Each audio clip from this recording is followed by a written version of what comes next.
কক্সবাজারের চকরিয়া, পেকুয়া ও মাতামুহুরী অঞ্চলে টানা ভারী বর্ষণ এবং পাহাড়ি ঢলে পরিস্থিতি ভয়াবহ রূপ নিয়েছে। মাতামুহুরী নদীর পানি বৃদ্ধি পেয়ে প্লাবিত হয়েছে বিস্তীর্ণ এলাকা, পানিবন্দী হয়ে পড়েছে লাখো মানুষ।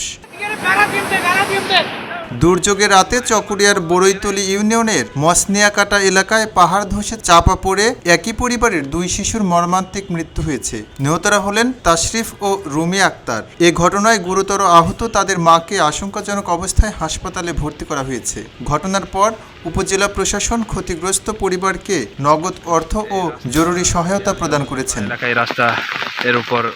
এদিকে পেকুয়ার মেহেরনামা এলাকায় প্রবল স্রোতে বেড়িবাঁধ ভেঙে লোকালয়ে পানি ঢুকেছে। বাঁধের সাথে স্থানীয় কবরস্থানের একটি বড় অংশ নদীগর্ভে বিলীন হয়ে গেছে। ঢলের তোড়ে ভেসে গেছে মরদেহ।